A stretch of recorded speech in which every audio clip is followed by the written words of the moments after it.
Vamos a ver las aplicaciones de la tensión superficial y sobre todo entender qué es lo que define la tensión superficial. ¿De acuerdo? La capilaridad no, solo tensión superficial ese concepto. Fíjense aquí en este GIF animado tenemos dos bolitas blancas que equivalen a los átomos de hidrógeno y la bolita roja que equivale al átomo de oxígeno. Entonces aquí tenemos H2O, moléculas H2O, moléculas de agua. Entonces cuando tenemos un recipiente contenido con agua, lo que tenemos es una cadena de moléculas de H2O unidas. Cuando el agua está en reposo, entonces eso es lo que tenemos allí, un gran cúmulo de moléculas H2O de agua. Pero cuando se vierten otras sustancias, sea que se mezclen o no se mezclen, entonces empiezan a interactuar. Empiezan a interactuar y vamos a ver el efecto cuando ciertos elementos que se llaman tensoactivos o surfactantes rompen esas cadenas. Y cuando hablo de cadenas es porque entre ellas, entre la bolita blanca y la roja, hay una flechita amarilla. Esas son las fuerzas de cohesión que las mantienen unidas entre una molécula y otra para formar partículas, gotas de agua o cúmulos de agua. Pero de repente, cuando viene una sustancia externa, ajena a esa molécula, puede destruir esa fuerza de cohesión, ¿de acuerdo? ¿Qué es lo que vamos a ver que se produce? Entonces, aquí en esta imagen tenemos entonces muchas moléculas de agua, esas H2O. Entonces, cuando estamos en el interior del líquido, acá está la superficie libre del agua. Y aquí vemos entonces que una molécula de agua que está más en la profundidad está equilibrada porque todas las fuerzas que le ejercen las demás moléculas vecinas son de igual intensidad, pero en distintas direcciones, y esas fuerzas se equilibran. Y entonces dice que está en reposo. Pero en las moléculas que están justo en la parte expuesta al aire, en la parte expuesta al aire no hay otras moléculas de agua que le ejerzan estas de aquí, estas mismas fuerzas, solo las que tienen por debajo.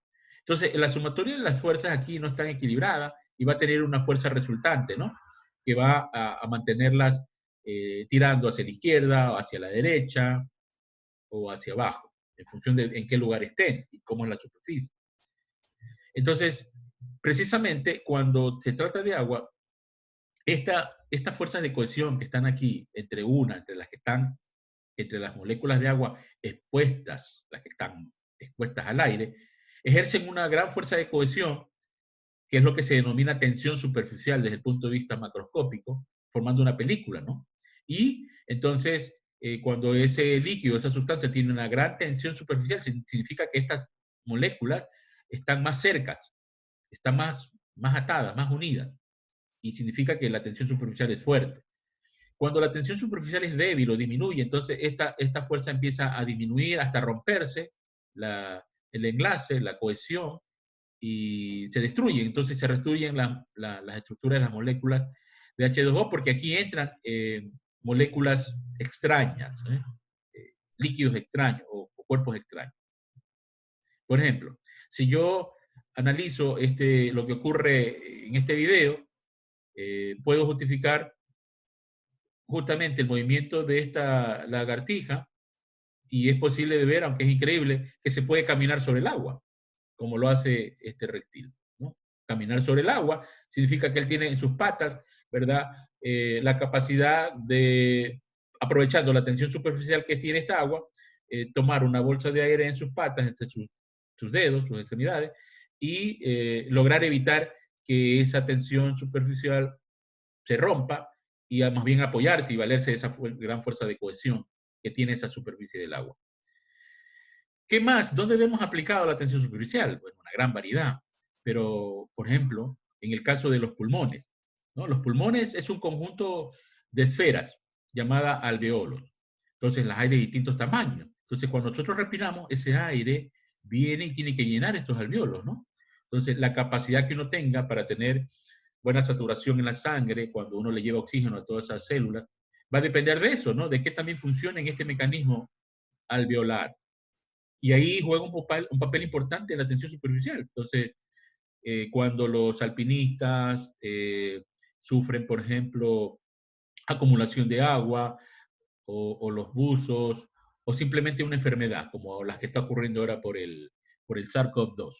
Entonces, los problemas que se producen por falta de respiración, por dificultades de respirar, están justamente porque estos mecanismos no están funcionando debido a los efectos que está produciendo ese virus. Entonces, ¿cómo entra aquí el rol de la tensión superficial? Aquí tenemos un corte un alveolo, ¿no? Entonces, aquí, en esta cavidad alveolar, hay un líquido, ¿no? Hay una hiperfasia acuosa. Es líquido, líquido, agua. Entonces, hay proteínas, hay una serie de moléculas aquí, en donde las células de los pulmones, los neumocitos, tipo 2, crean un tensoactivo natural. Natural, nuestros pulmones trabajan así con esas células, los que estamos con salud. Entonces, si tiene ese tensoactivo natural, hace que la tensión superficial aquí disminuya, se forman estos hilos aquí alrededor, de tal manera que el aire que ingrese aquí pueda básicamente ser administrado y repartido entre todos los restantes alveolos. Si no es así, si hay dificultades, porque ese neumocito no produce ese tensoactivo por una enfermedad, digamos, entonces aquí la tensión superficial aumenta en esta cavidad acuosa. Al aumentar la tensión superficial, que es básicamente la fuerza de cohesión entre esas moléculas del agua, la parte superficial en la que está expuesta con el aire que entra en los pulmones, pues va a producir un efecto que es el siguiente. Si yo tengo entonces los alveolos comunicados, estos se contraen y colapsan, o sea, se van haciendo más pequeños, no hay capacidad para meter tanto aire, los pocos que quedan contraídos van a tratar de, por diferencia de presión, enviar al resto y cada vez se va colapsando y disminuyendo la capacidad de absorción de oxígeno en los pulmones.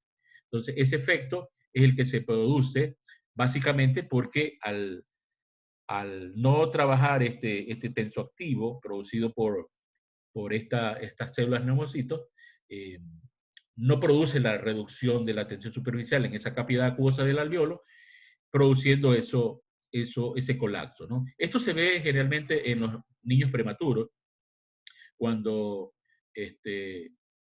nacen con una enfermedad llamada membrana hialina, ¿no?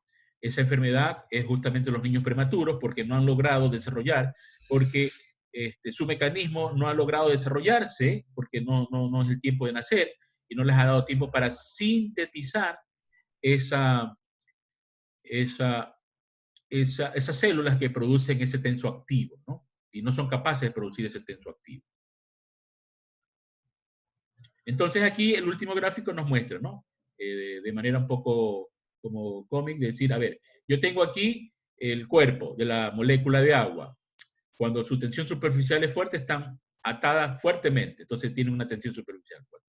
Cuando entra un tensoactivo, en el caso de los alveolos, viene y rompe esto, disminuyendo esa tensión superficial, esparciéndose más, porque cuando la tensión superficial es fuerte, tratan de reducir el área de cobertura, que es lo que ustedes me vieron cuando hice el experimento en la leche con ese colorante, ¿no? Ocupaba un área menor, en la superficie roja, la superficie amarilla, pero cuando ponía, en este caso, un surfactante, como el agua jabonosa, al romperse los enlaces de las moléculas de agua entre sí, entraban ahí esas largas cadenas que tiene el agua jabonosa, disminuyendo la fuerza de cohesión, disminuyendo la tensión superficial y esparciéndose, o sea, pueden ocupar más área.